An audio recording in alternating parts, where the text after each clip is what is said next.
$1,500,000, 10 ETFs globales, incertidumbre en los mercados. Equipo, ¿cuál es la recomendación? Hola Gustavo, nuestro equipo lleva varios días analizando los datos publicados por JP Morgan, entonces venimos a presentarles nuestra propuesta.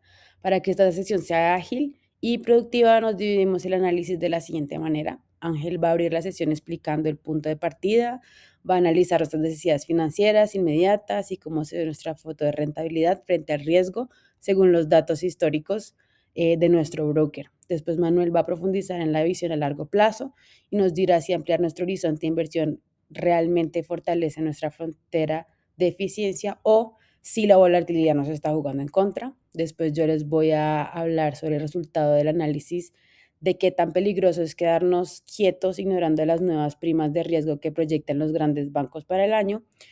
Y Daniel les revelará la solución técnica que mostrará cómo usando modelos de optimización hemos rediseñado el portafolio para exprimir cada gota de retorno. Entonces ya después al final vamos a cerrar la junta con una recomendación definitiva sobre honestamente qué piezas vamos a mover y cuáles son los puntos ciegos de nuestra propia estrategia. Entonces, sin más rodeos, Ángel, el escenario es tuyo. Cuéntanos dónde estamos parados hoy. Buen día, iniciamos este análisis cuantificando un poco la presión financiera que enfrenta nuestro cliente, teniendo un poco en cuenta el contexto familiar y esa expectativa de inversión que se tiene en un periodo de tiempo de 5 años. Aquí pues tratamos de consolidar los gastos universitarios frente a la capacidad de ahorro anual que tiene la persona de $10,000. Y con esto, pues también teniendo un poco en cuenta la periodicidad en la que las hijas van a tener que entrar a la educación superior, proyectamos un déficit total de $130,000 locales de Singapur. Y al convertir estas cifras, utilizando la tasa que nos da el ejercicio, observamos que la familia requiere cubrir una brecha neta de $92,170 en los próximos 5 años. Eh, Vemos que actualmente con un portafolio que rinde apenas el 2%, el patrimonio es pues así ineficiente para, para cubrir todo este gasto que se requiere.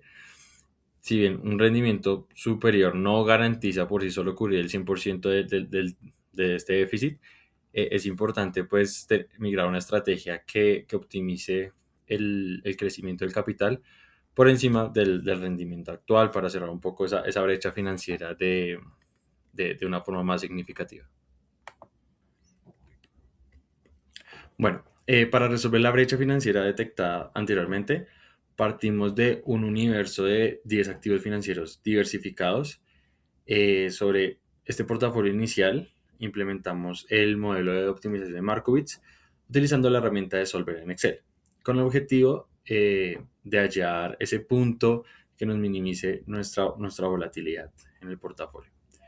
Este proceso matemático analizó las correlaciones de todos los activos para minimizar el riesgo total, resultando en una selección estratégica de 5 instrumentos claves que dominan sobre el resto, como lo podemos ver en mi gráfica inferior derecha, ya que estos activos que se escogieron son los que menor volatilidad tienen y en su gran mayoría tienen rendimientos inferiores al 4%, a excepción de un activo que sigue los comportamientos de las empresas en Estados Unidos.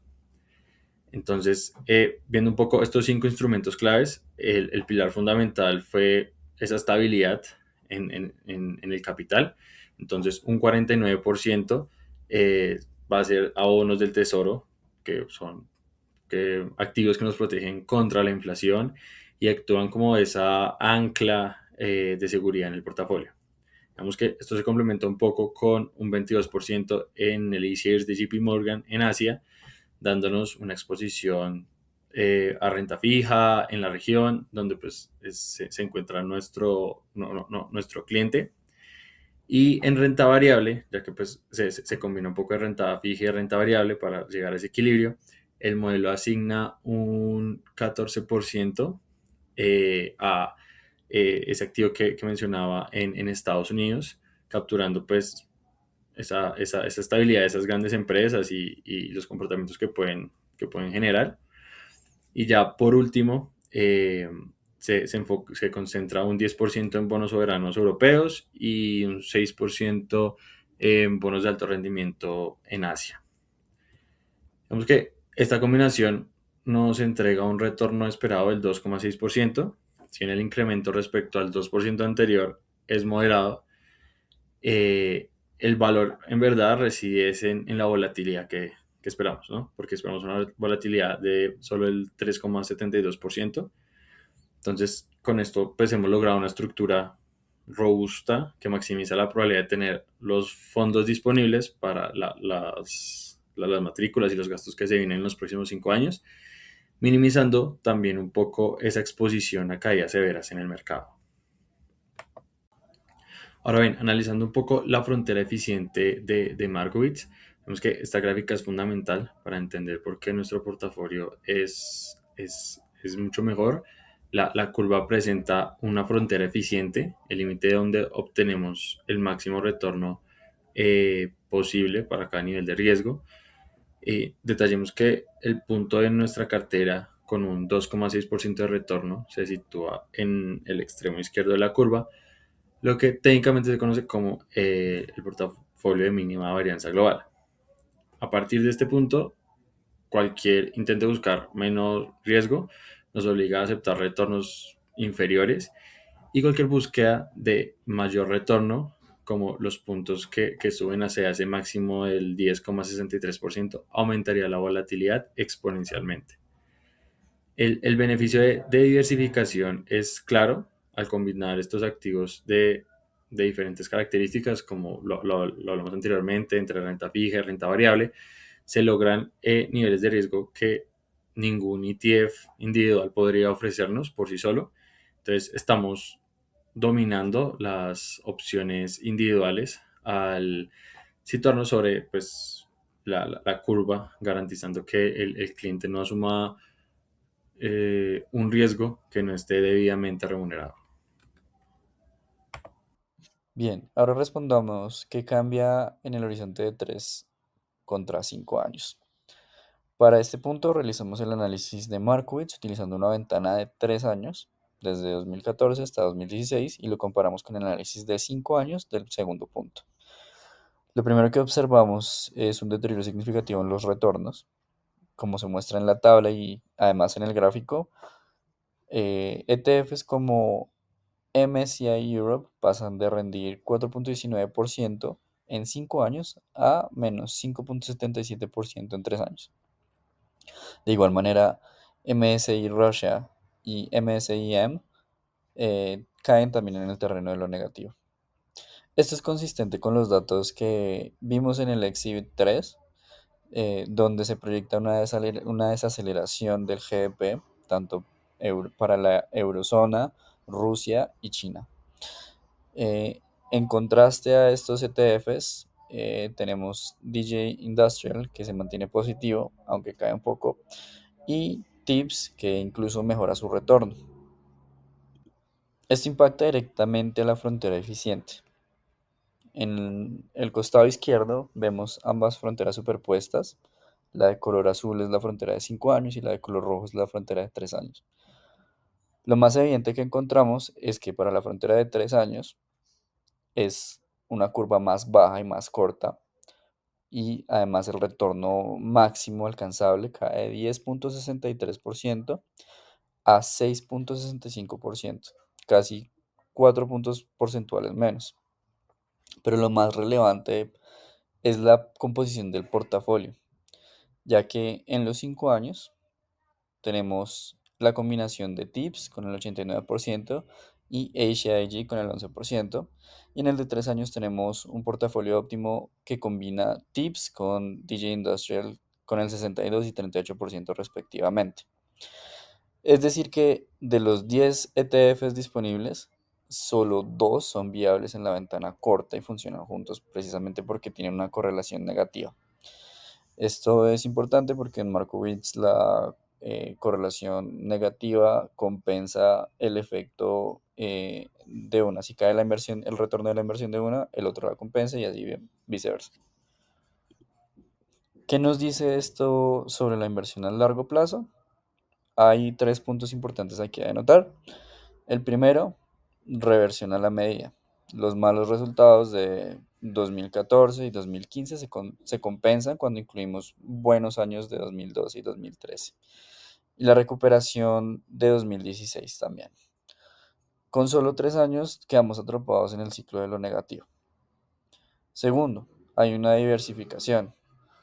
A 5 años, 4 o más ETFs contribuyen a el portafolio, mientras que en el 3 años solo 2 son activos y viables.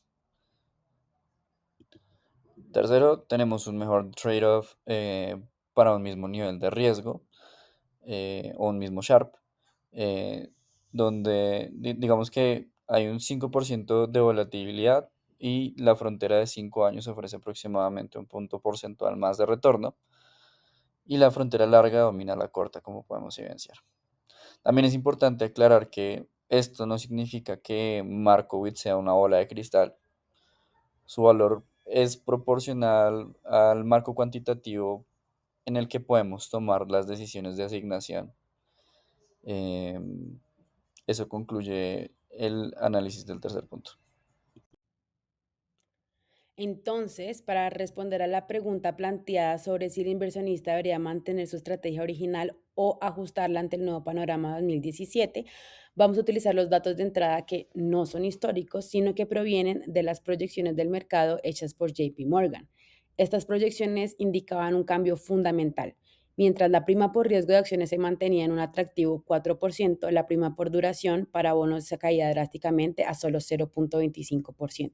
Entonces, para determinar el camino a seguir, realizamos dos cálculos. Primero, evaluamos el portafolio actual bajo los nuevos retornos esperados, lo que nos dio un rendimiento proyectado de apenas 1.96%. Posteriormente, llevamos a cabo una optimización media varianza, sujeto a las restricciones de no ventas en corto y a una inversión total del 100%. Mantuvimos la matriz de varianza-covarianza histórica para gestionar el riesgo, pero alimentamos el modelo con los nuevos retornos proyectados de 2017. Como pueden observar en la comparativa de escenario inicial versus optimizado, los resultados son contundentes. El modelo sugiere un giro radical, con el peso en tesorerías que se reduce en 49% a solo 13% y eliminamos totalmente los bonos gubernamentales de la eurozona. Ese capital se desplaza hacia activos con mayor relación retorno-riesgo, principalmente el DJ Industrial, que sube un 32%, y el Asia High Yield, que se convierte en nuestro principal activo con un 52% de asignación. Entonces, en conclusión, la respuesta es sí, el inversionista debería cambiar su asignación al pasar de una asignación estratégica a una táctica, lograría elevar el retorno esperado de 1.96 a 3.59%, optimizando el portafolio para capturar las primas de riesgo que el nuevo entorno macroeconómico nos ofrece. Dentro de lo que es el punto 5, la activación de alternativos está la apertura. Como es el punto 5, nos pide evaluar si tiene sentido añadir dos activos alternativos a nuestro portafolio óptimo de ETF, de las bienes raíces, el BNK de Vanguard y el ETF de oro, el GLD de SPDR. Las preguntas centrales es si estos activos mejoran el balance de retorno y el riesgo de nuestra cartera actual. Como recordarán en el punto 2, se concentraron en casi su totalidad de los TIPS. En la columna de la izquierda observamos lo que es los datos históricos entre el 2004 y el 2016. Los primeros que llaman la atención es el retorno del rate promedio del 10.18% anual y el oro en un 9%, ambos por encima de lo que es el 1.07 y que nos daba el portafolio óptimo actual. El ratio de Sharpe de rate es de 0.44 y del oro del 0.49, comparando con apenas 0.04 de nuestra cartera. Cuantitativamente, esos activos son atractivos en términos de retorno por utilidad de riesgo y el punto negativo de la utilidad de rate llega a caer un 37% en 2008 durante la crisis inmobiliaria y el oro un 28% en el 2013. Son activos con colas de riesgo importantes. En la columna central, las ventajas y las desventajas, es cuando las ventajas cuantitativas, lo más relevante es la correlación. El rate tiene correlaciones negativas con DJ, Industrias y Rusia, que es uno de nuestros dos activos en el portafolio, lo que significa que si agregaran diversificación real. El oro tiene correlaciones negativas de 0.88 con Europa y menos 0.46 con el DJ, lo que lo convierte en un excelente amortiguador en escenarios de caídas bursátiles. En la columna del Reddit ofrecemos cobertura contra inflación y genera dividendos, dos características que no se tienen, que no tienen ningún ETF en nuestro portafolio actual. El oro, por su parte, es históricamente el refugio por excelencia en un momento de incertidumbre geopolítica. Y en enero del 2017 ese contexto es mucho más claro, cuando Trump acaba de asumir pues, este Brexit y elección desde Francia y Holanda en Alemania. En desventajas, lo más importante cuantitativamente es que el oro tiene una correlación del 0.99 con los TIPS que pesan el 89% del portafolio. Agregar oro en una cantidad significativa sería casi redundante y desde lo cuantitativo ambos son denominados en dólares, lo que genera un riesgo cambiar adicional, genera un riesgo cambiar o adicionar esta inversión en Singapur y ninguna cotización de CGX, lo que implica fricciones operativas. En lo que es la columna de la derecha, simulamos añadir un 5% en el rate y un 5% en el oro, reduciendo los TIPS del 89 a 79%. El share del portafolio subió del 0.4 al 0.16 y el retorno esperado pasa del 1.7% al 1.95%. La mejora significativa, aunque la volatilidad también sube de 5.76 a 6.58. Nuestra recomendación es incluir el oro con una asignación entre el 5 y el 10% como cobertura geopolítica, dando que el contexto del 2017, el rate puede añadirse en menores medidas entre el 3 y el 5%, pero hay que monitorear la política de la tasa del FED porque el sector inmobiliario es muy sensible en estos casos. En ningún caso superaríamos el 15%, combinando entre los dos alternativos que nos descentralizan el perfil conservador que nos da el TIPS como ancla del portafolio. Como pueden observar, después de nuestro análisis exhaustivo que integra el contexto familiar, el desempeño histórico y las proyecciones macroeconómicas de 2017, nuestra decisión final de inversión no es estática, sino una estrategia táctica adaptativa.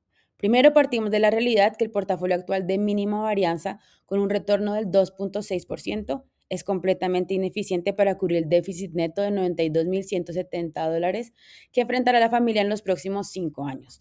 Por ello decidimos abandonar la asignación pasiva para capturar las primas de riesgo identificadas por JP Morgan, donde las acciones ofrecen un 4% frente a la habilidad de los bonos. Segundo, nuestra asignación propuesta realiza un giro hacia el crecimiento. Reducimos drásticamente la exposición a tesorerías para concentrarnos en un 52% en Asia High Yield y un 32% en DJ Industrial. Esta reconfiguración eleva nuestro retorno esperado a 3.59%, optimizando el portafolio para generar liquidez necesaria para los gastos universitarios de 2018 y 2019. Finalmente, para blindar esta estrategia contra la volatilidad geopolítica 2017, es decir, la elección de Trump, Brexit y otras elecciones presidenciales del mundo, incluimos una asignación del 10% en activos alternativos, un 5% en oro como refugio y un 5% en rates para obtener dividendos recurrentes y cobertura contra la inflación. Nuestra recomendación final es ejecutar este cambio de inmediato, manteniendo un Sharpe optimizado de 0.16. Con esta estructura garantizamos que el cliente no solo asuma un riesgo debidamente remunerado, sino que cuente con un portafolio robusto, diversificado y sobre todo alineado con sus compromisos financieros de vida. Es imperativo reconocer que la aplicación práctica de la teoría de Markowitz presenta vulnerabilidades que debemos mitigar. La primera es la sensibilidad a los datos de entrada. Como vimos en nuestra comparación de horizontes, pequeños cambios en la ventana de tiempo alteraron drásticamente la frontera eficiente, reduciendo el retorno máximo en casi 4 puntos porcentuales. Esto demuestra que el modelo es miope y depende excesivamente de que el pasado se repita con exactitud. La segunda es la incapacidad de capturar eventos de cola geopolíticos. Markowitz asume una distribución normal de los retornos, pero como analizamos en la tabla de activos alternativos, el rate sufrió una caída en 2008 y el oro en 2013. El modelo matemático no detecta cambios geopolíticos y la intervención humana es necesaria para establecer límites de asignación como nuestro tope de 15% en alternativos. Finalmente, el modelo tiende a la concentración excesiva en nuestra optimización táctica. El modelo sugirió asignar un 52% a Asia High Yield basándose solo en el Sharpe proyectado. En la vida real, esto viola el principio de prudencia. Señores de la Junta, para concluir, esto no es una simple hoja de cálculo, sino una estrategia que entiende que detrás de estos números está el futuro educativo de una familia. Sabemos que el entorno de 2017 es complejo, pero creemos que con este portafolio táctico se captura un valor y protege capital. Por nuestra parte, el plan de ejecución está listo. Muchas gracias por su tiempo y confianza. ¿Tienen alguna duda? Podemos proceder con la firma de la nueva asignación.